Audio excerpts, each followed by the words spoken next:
سلام. آموزش امروز یه قیمه بادمجون خوشمزه مدل قیمه های نظریه. قبل از هر چیزی ازتون خواهش میکنم همین الان ویدیو منو لایک کنید. اگه منو سابسکرایب ندارین سابسکرایب کنید. برام توی کامنت ها کلمه لایک رو به انگلیسی بنویسید و در نهایت زنگوله رو بزنید تا از ویدیوهای جدید من مطلع بشین. ممنونم. خب مهم نیست با چه روش خورشت قیمه بادمجون درست میکنیم. یه سری نکته ها هستش که اگه رعایتش کنی برای خوشمزه شدن خورشت قیمه بادمجونتون با هر دستوری لازمه که من در حین درست کردن بهتون میگم. مواد لازم برای درست کردن این خورشت: گوشت، بادمجون لپه، رب یا گوجه فرنگی یا جفتش، پیاز، دارچین، زردچوبه، فلفل، نمک و روغنه. زعفرون هم که دل بخواهه. اول از همه پیازامون رو نگینی خورد میکنیم و توی روغن سرخش میکنیم و بعد گوشت رو اضافه میکنیم. اولین نکته در مورد گوشته. برای درست کردن قیمه همیشه از گوشت‌های لقمه‌ای به جای گوشت چرخ کرده استفاده کنید و اگر گوشت لقمه‌ای نداشتین از گوشت چرخ کرده به صورت قلقلی استفاده کنید. گوشتی هم که برای تهیه این خورشت مورد استفاده قرار میگیره گوشت خورشتی است که یا از گوشت گوساله تهیه میشه که بهتر مغز روم باشه یا گوشت گوسفند که در این صورت گوشت سردست بهتر و من به شما توصیه میکنم. گوشت رو به پیاز داغمون اضافه میکنیم و کاملا دو طرفش رو سرخ میکنیم تا رنگش تغییر کنه و بعد ادویه هامون رو اضافه میکنیم. من قیمه‌مو به ساده ترین حالت درست کردم و برای ادویه از فقط چوب دارچین، زردچوبه و فلفل استفاده کردم. در انتها هم که نمک میزنم. بهتره که از پودر دارچین استفاده نکنید به خاطر اینکه خورشتتون رو رنگش رو تیره میکنه و اون قرمزی خوش رنگ قیمه بادمجون رو از دست میده خورشتتون. ولی حتما باید برای قیمه از دارچین استفاده کنید. در واقع راز متفاوت شدن طعم خورشت قیمه همین دارچین هستش. یکی دیگه از ادویه هایی که توی قیمه استفاده میشه پودر گل سرخ هستش که باید خیلی کم بریزین اگر میخواین استفاده کنید، یا اینکه میتونید در انتها یه مقدار به اندازه یه قاشق چای خوری گلاب به قیمتون اضافه کنید. ولی گلاب عطر تندی داره، اگر دارین میریزین باید خیلی کم بریزین برای خورشتتون.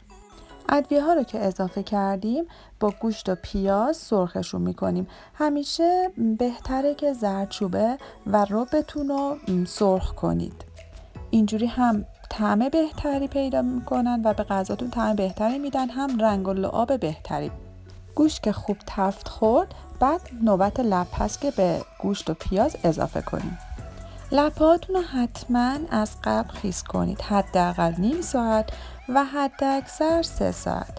اما ممکنه وقت نداشته باشین، ممکنه کارمند باشین یا ممکنه یه مهمون یهویی براتون بیاد. پس اگر وقت نداشتین لپه ها رو بشورید، توی آب بریزین و بذارین جوش بخوره. 2 بار آبش رو عوض کنید، یعنی 2 بار به جوش بیاد آبش رو بریزین دور و آبکشش کنید و بعد به موادتون اضافه کنید. برای اینکه لپه ها موقع پخت وا نرن رازش اینه که کمی اونو با بقیه مواد تفت بدین. به همین راحتی. اگر کمی تو روغن تفت بدین دیگه وا نمیره.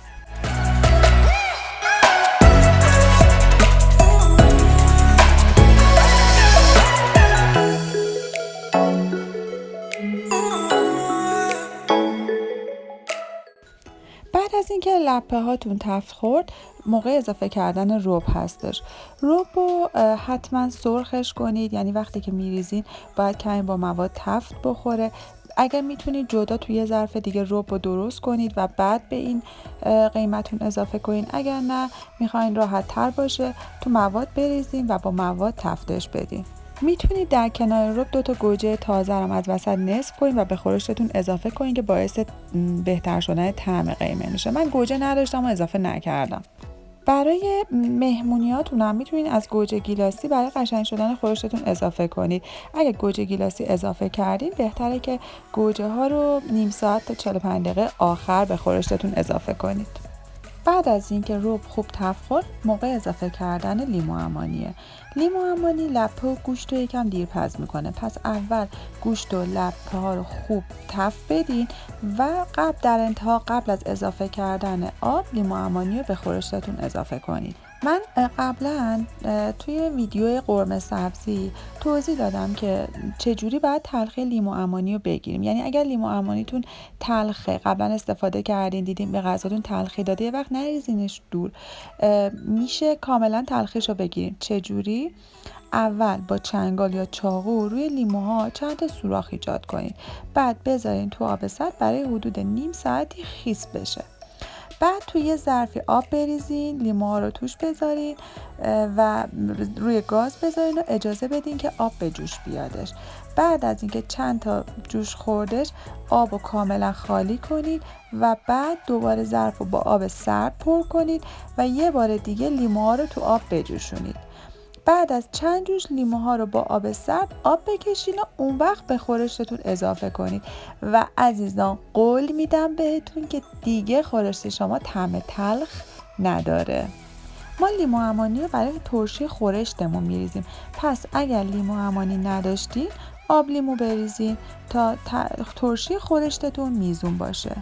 آب لیمو هم بر اساس ترشی آب لیموتون 1 قاشق غذاخوری تا 2 قاشق غذاخوری، بهتره که اول 1 قاشق بریزید، صبر کنید یکم خورشتتون جا بیافته و بعد بچشین. اگه دیدین بیش ترش‌تر دوست دارین کمی دیگه بهش آب لیمو اضافه کنید. خب حالا دیگه موقع اضافه کردن آبه. حتما باید آب جوش اضافه کنید. چرا؟ چون آب سرد گوشت خورشت رو دیرپز میکنه. کمی بالاتر از سطح مواد آب بریزین و در قابلمه رو بذارین تا جا بیفته. برای من همیشه انتخاب بین قیمه با سیب زمینی و یا قیمه با بادمجون یه انتخاب سخته، پس همیشه جفتش رو به قیمم اضافه میکنم. سیب زمینی ها رو خلال میکنم، تو روغن داغ سرخ میکنم و کمی بهش زردچوبه اضافه میکنم تا خوش رنگ بشه. سیب زمینی ها رو میذارم کنار. بعد از اینکه قیمم جا افتاد بهش بادمجون اضافه میکنم. همونجوری که دیدین من بادمجون سرخ شده از قبل توی فریزر داشتم، اما اگه شما بادمجونتون تازه است اول از همه بادمجونا رو پوست بگیرید، بعد با چاقو یکم روش سوراخ کنید و به هر اندازه‌ای که میخواین برش بزنید.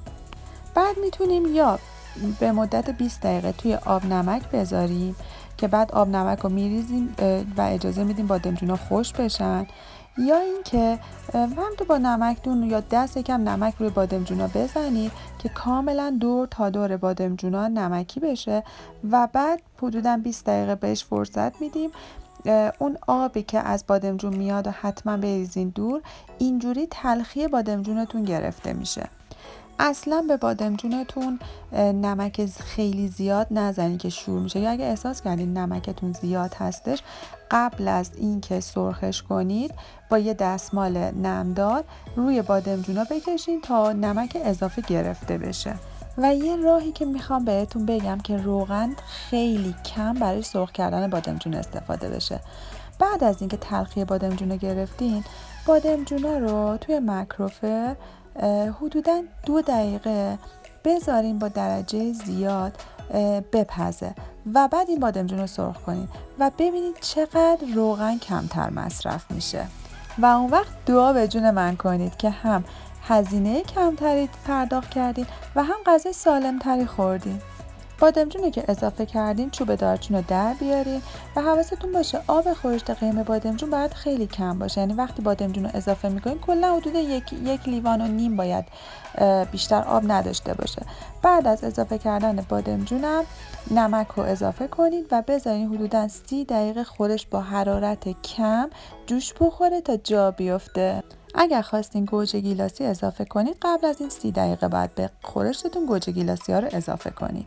خب اینم از قیمه بادمجون جا افتاده که کنارش یه برنج خوش عطر و بوی زعفرونی و ماست و خیار، سالاد شیرازی، ترشی، همه اینا میچسبه. قدیما با قیمه بادمجون دوغ یا شربت بهلیمو یا شربت گل سرخ میخوردن. شما هم امتحان کنید. اگر از ویدیوی من خوشتون اومده ممنون میشم همین الان لایک کنید. اگر منو سابسکرایب ندارین سابسکرایب کنید، زنگوله بزنید که از ویدیوهای جدیدم با خبر بشین. ممنون میشم اگر مدل دیگه‌ای، تکنیکی، نکته‌ای استفاده میکنید تو کامنت ها برای من بنویسین. درست کنید و نوش جان.